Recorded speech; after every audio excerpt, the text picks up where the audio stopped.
Harry also said that, you know, that there are invisible, hold on. He said that there were invisible contracts between the palace and tabloids. The palace out here are hosting parties. The palace out here are hosting parties for the tabloids. The same tabloids that are gunning for Meghan. The same tabloids that are coming for Meghan. The palace are hosting parties. Or would you look at that? And there's invisible contracts between the tabloids and the palace. It all starts from the firm. It's all ingrained. That's where it comes from. Don't get to the leaf. Don't get to the stem. Don't get to the flower. Get to the damn root of the situation. Do you understand? And this starts from the root. This starts from the root. And it happens. The palace are now doing up clink clink. They're doing up drinks. They're doing up, you know, kikiing with the tabloids. The same tabloids that the next day are going in for Meghan. Have you no shame, you godforsaken fools? Have you no shame?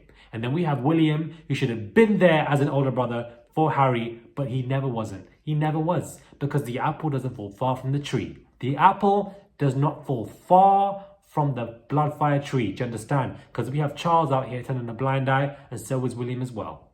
Both of them, absolute embarrassments, absolute waste men. And then we have Kate weaponizing her white woman tears when she saw that Meghan was painted as the bully, when she saw that the story was false, when she saw that apparently it was Meghan that made Kate cry. She sat there in silence and probably smirked, probably laughed, and didn't really care for it at all, and thought, you know what, let me send some roses, let me pick some from my garden and send it to her and call it a damn day. That is what she thought that she would do to try and help the situation, rather than speak up and break the silence, break the cycle. And she could have helped to stop the pain that Meghan was going through while she was bearing a child. But no, she sat there in quiet and did absolutely nothing.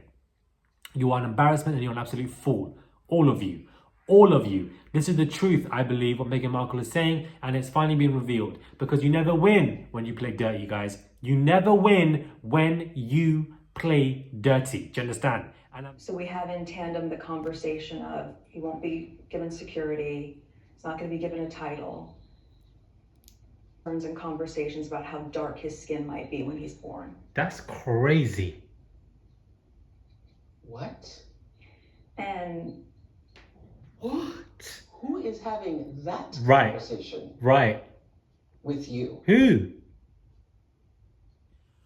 Where do we even begin?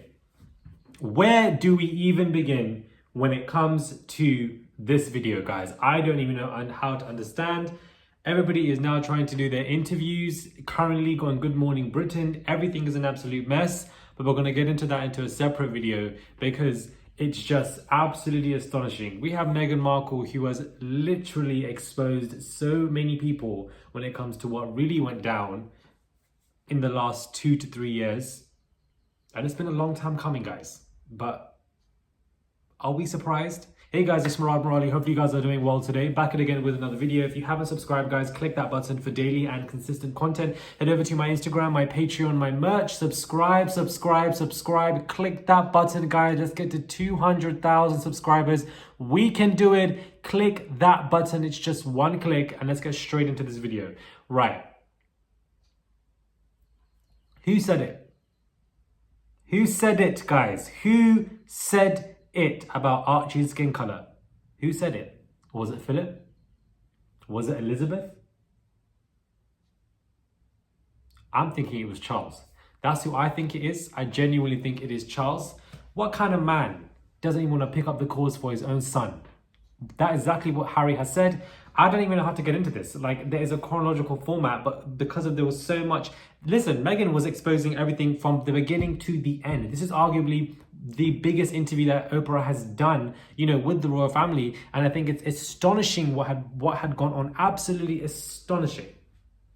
First and foremost, Miss Kate Middleton, or shall we say Karen Middleton, you were the one that made Meghan cry. But instead of you now to recorrect this publicly, you sat there in silence. You sent her flowers. What are flowers going to do? The flowers you sent her are as dead as the hair on William's head. What are the flowers going to do? I don't understand. And while she was being put, you know, maligned in the media for her being seen as a bully, You sat there and did nothing. You were quiet. You were silent. And being silent makes you an enabler. You weaponized your white woman tears, which we have seen continuously throughout history, and you did nothing. Absolutely nothing. And it wasn't the actual opposite. And you made Meghan cry. So the fact that that was one of the first revelations, I was taken aback by, and that was something that wasn't even expected. I genuinely wasn't. But it really shows to you the breakdown between Harry and William because of stuff like this that's going on, because we have Karen Middleton, who is out here making people cry and thinks sending flowers is a riot, but when it's in the public, you want to keep quiet. That in itself is crazy. I'm not surprised, but at the same time, it is obviously shocking. Now, the Archie skin color comment, we're going to dive deep into that right now. The world knew Harry and I were dating to always say no comment. So that's my friends, my mom and dad. And we did. I did anything they told me to do. Of course I did, because it was also through, he wasn't going to receive security. Huh? What? It was really hard. What do you mean? He wasn't going to receive security. This went on for the last few months of our pregnancy. What's that sort of Where I'm security? going, hold on. Right, royal security. That your son and Like Harry, guards. Prince Harry's son, was not going to receive security? That's right. I know. But So, Meghan obviously and Harry revealed that there were people and there were several conversations that happened, not just one, they said several, about how people were worried about how Archie was going to look like and how dark his skin was going to be. Now, this is nothing that, that in itself was surprising to me, but this is revealing how disgustingly institutionalized racist the monarchy are. We don't need the monarchy. We don't need them. We don't need none of this. Now, when it comes to racism, yes, we have in the US. Yes, we have in South Africa. Yes, we have it here, there, Commonwealth, whatever. But in the United Kingdom is where it is ingrained. It started here in the United Kingdom. That is where it has started. In the United Kingdom, this is ingrained. The monarchy upheld white supremacy, institutionalized, ingrained, conscious and subconscious racism. And they knew about having these conversations. That is why we're here making these videos. And that is why she was being in the media, because she is a mixed race woman, and because her mother is a black woman. That is why she has to go through these trials and tribulations, all of these several hurdles, because of racism. Because they say white is right. That is what they say. Because if you ain't right, if you ain't white, you ain't right. That's the rule that they like to go by. And the fact that they had these conversations not only reflects that Archie was set to fail before he was even taking his first breath, that they all are disgustingly racist when it comes to hideous conversations like this. And the way Elizabeth got scot-free, I'm so sorry. I'm so sorry. Somebody who was so supportive yet was so aware of what Meghan was going through and did nothing. I'm not buying it. I'm so sorry. I'm not buying it. The same Elizabeth that is protecting Andrew.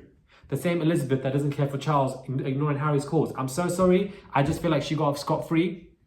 I feel like it was just a little bit, for me, too suspicious when it comes to that matter. She might be involved in something here, there, but she got off scot-free. I really don't understand. You're worried about Archie's skin color being too dark, but Philip's skin is purple. But it's Archie that we're now worried about. Archie. The fact that they cut off Harry, there's so much to break down in this interview, like I don't understand. The fact that Harry also expressed in the interview that they cut him off financially. Diana obviously had money from them because Diana knew what was going to run down. She understood, she knew. That was when they were saying they didn't want him to be a prince, or concerns and conversations about how dark his skin might be when he's born. That's crazy. What?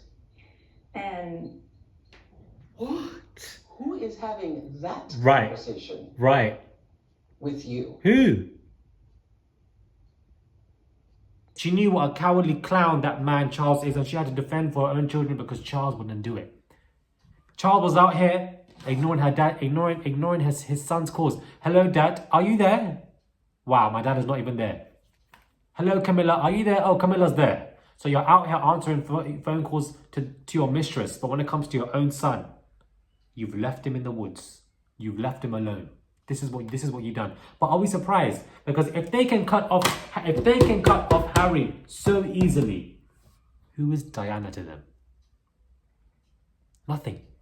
If they can cut off their own bloodline, they've cut off Harry, their own blood, the security, they cut him off completely, then who is Diana, let alone Meghan Markle? Who? It really shows you, sets a precedent in the priorities. The fact that Meghan was expressing in the interview that Archie was not going to be protected, that he was not going to be giving any title as well, put him at a complete different disadvantage as opposed to William's kids because of the skin color. That is how inherently disgustingly racist this all is. And what is crazy is that Britain loves to be in denial. The racism here is more passive aggressive, it's more, institutionalized, and they act like it's not there. People will try to even attempt to forget about this. This was groundbreaking. This interview was absolutely history. The fact that we have even had Meghan expressing that she wanted to seek mental help for herself. Her mental health was not in a great place because of the surroundings, because of the tabloids, and the institution blocked that off. They cut that off. They tried to corner her. She was trying to seek help as an individual, as a person, going through this stuff, because she's never felt like this before, what she expressed in the interview, but they said no to her. They didn't care about her. And this all started because she did that trip around Australia and New Zealand, and she was getting a lot of attention. Much like Diana, when she would go around feed trips and get more attention than Charles, more attention than Harry or whoever. And when they catch on to that, they don't like it. They get upset. They don't want the people to get the attention. It's always the people that come into the family that get more attention. They don't like that. It's jealousy. They were jealous of Meghan Markle. Do you understand? They were jealous of Meghan Markle. You're out here ignoring phone calls from your own son, but you're out here parading the streets, calling your mistress. Have you no shame? Instead of you to be worrying about your wrinkles that are forming in every direction in your face, the fact that you're looking so severely clapped, you're out here, this is what you're doing. This is what you're doing. And it's funny how everybody wants to deflect. The royal family, this situation is nothing, it's only a representation of a normal family. You have the individual, Andrew, who does serious stuff. Nobody cares. But the person that breaks the cycle, the person that raises awareness, the person that speaks up about the pain that they've been given, they are the ones that are maligned, pushed to the corner because they want to put everything under the carpet. And you are messing up the whole thing. You are breaking up the cycle, and they don't like that. They like it to be normalized because it makes them feel uncomfortable. The people don't want to feel uncomfortable. They want to feel comfortable. Therefore, they will continue the cycle. But when you break it off, you are the one that is maligned. You are the one that is seen as a bad person. When your mental health is messed up and you want to help because you don't even want to, breathe here and there, they don't care about it and they think you're being too dramatic. This often happens too much in family dynamics. Way too much, when it should be, the person like Andrew who should be condemned even more so. But of course, his mother Elizabeth is still protecting him. It's groundbreaking and breathtakingly disgusting. This individual young woman wanted to try to seek help for herself, but was shut off. She was cut off. She said the only regret that she had was that the fact that she believed that they were protected. They lied to her face, whilst behind closed doors, they were worried about her child's skin color. Can you understand how disgusting that actually is? It's like, I have no words. I really have no words on this entire situation. I didn't think it would be that salacious. I didn't think it would be that interesting. I didn't think it would be that in-depth and upfront. I honestly didn't. When it comes to a 2-hour interview, and I was watching it last night, I was expecting it to be, small things here and there, and for her to really focus on her emotions. But my God, Meghan said, no, this is it. I've had enough. And you come to that time in your life. You come to that time in your life where you've had enough and you're speaking your truth. She also likened herself to a princess where her voice was taken away and then she found her voice. I do also feel like these whole narratives and stories of princes and princesses that we've seen on Disney, that we see on cartoons as we grow up, are all falsified, because the real princes and princesses don't have the lives that people think they do. They don't have everything. They have to go by certain accordance and laws and stuff, and they're a lot more restricted. And that is a life that I would never wish to have. So all this fan fiction stuff that we were brought up with, they were all lies to us. Prince Harry also expressed in an interview that him, Charles, William, they're all trapped. There's a sense of trappedness that you don't know about or that you can't control, and you're trapped. There's a sense of entrapment. Now, Oprah was like, what entrapment are you even talking about? Because you're a privileged person. Now, yes, he is, but I can understand, because to speak up against your own family, guys, it's not easy. It's not easy. To speak up against your own family is not easy. Sometimes it's right and it needs to be done if there's injustice going on, but it is not easy at all. So I can understand, and I feel like, listen, imagine if Harry was the husband to Meghan like Charles was to Diana. I don't even think Meghan would be breathing right now if she didn't have a supportive husband. I don't think at all. He's been an amazing husband to her. None of us can disagree with that. Far better And I think the reason why he was so supportive of Meghan was because he grew up looking at Charles and knowing that Charles was never there for my mother, and that I don't want to be like that man when it comes to me and my wife. That is probably why he is there for her through thick and thin, because he has seen psychologically, when you grow up in a family mindset and you see somebody like a father who isn't there for you, who doesn't help, who doesn't protect, who doesn't do what they need to do, you resent that individual as you grow older and you want nothing to do with them. You want absolutely nothing to do with them at all. Nothing. There was so much that was given in that interview. It was arguably the best interview that I have ever seen. Like, it was just a time coming. It's like something that's going to be there for generations and generations. Wow.